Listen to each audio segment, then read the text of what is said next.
Hello everyone, this is Sudhir and welcome to our YouTube channel. Today we discuss next topic. Topic है बेटा हमारा the Visvesvaraya iron and steel company.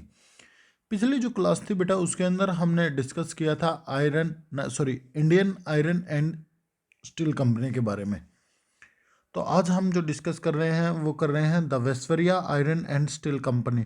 आपने नाम सुना होगा Mysore iron and steel company, उसी का जो नाम है वो चेंज कर दिया गया है। इसका जो नाम है वो एक इंजीनियर के नाम पे रखा गया है। तो चलिए स्टार्ट करते हैं। तो ये इसकी जो स्थापना है, इसकी जो इस्टेब्लिशमेंट है वो कब हुई थी? 1923 के अंदर, 1923 के अंदर इसकी जो स्थापना है वो हुई। और इसका जो पुराना नाम है वो है Mysore iron and steel company. पहले इसको जो ओन करता था वो प्राइवेट सेक्टर था, और बाद में 1962 के अंदर इसको ओन करने लग गई यहाँ की स्टेट गवर्नमेंट और सेंट्रल गवर्नमेंट मिलके। मैंने यहाँ पे आपको ये बताया है बेटा कि पहले इसका जो पुराना नाम था वो Mysore iron and steel company था। बाद में 1962 के अंदर इसका जो नाम है वो क्या कर दिया गया? चेंज कर दिया गया। और क्या रख दिया गया? The Visvesvaraya iron and steel company. ये एक इंजीनियर के नाम के ऊपर रखा गया है। और कब रखा गया था? ये भी 1962 के अंदर ही रखा गया था।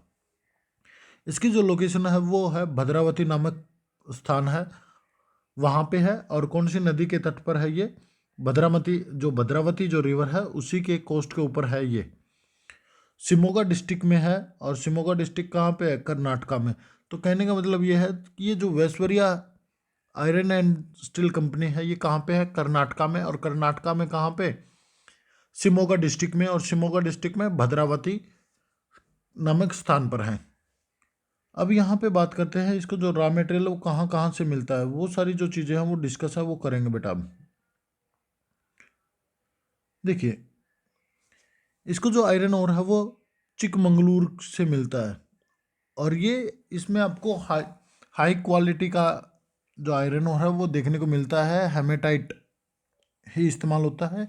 और चिकमंगलूर यहाँ से, इस प्लांट से 40 किलोमीटर अवे है। पहले इसमें चारकोल का इस्तेमाल होता था, और जो फॉरेस्ट की जो वुड होती थी, जो लकड़ियाँ होती थी, उनको जलाकर ही क्या किया जाता था? प्राप्त किया जाता था। यहाँ पे जो कोल है वो अवेलेबल नहीं था। इसलिए इसका इस्तेमाल है वो होता था 1923 में।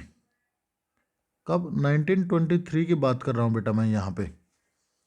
हाइड्रो इलेक्ट्रिसिटी है वो सारामती पावर प्रोजेक्ट से प्राप्त होती है।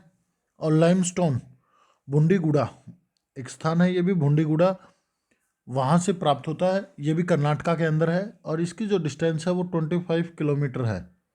ये इससे अवे 25 किलोमीटर इससे दूर है बेटा। जो मैग्नीज है वो शिमोगा और चित्रादुर्ग से मिलता है। शिमोगा और चित्रादुर्ग दोनों यहाँ से 50 किलोमीटर अवे हैं इससे।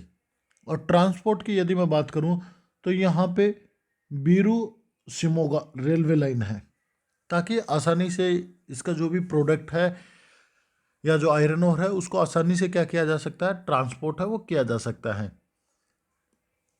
तो ये थी बेटा the Visvesvaraya iron and steel company के बारे में। इसके अतिरिक्त आपको कोई भी जो इन्फॉर्मेशन है वो आपको देखने को नहीं मिलेगी। आपकी मेन बात कर रहा हूँ मैं यहाँ पे क्लास 12th के लिए। बाकी आप तो कितने भी इन्फॉर्मेशन है वो आप यहाँ से कलेक्ट है वो कर सकते हो। तो उम्मीद करता हूँ कि आपको ये पूरा का पूरा समझ आया होगा। फिर भी कुछ डाउट है तो आप मुझे कमेंट करके बता सकते हैं। चलिए अब मिलेंगे नेक्स्ट टॉपिक के साथ। हिंदुस्तान स्टील लिमिटेड हम डिस्कस है वो करेंगे। जब तक के लिए thank you and thank you very much बेटा।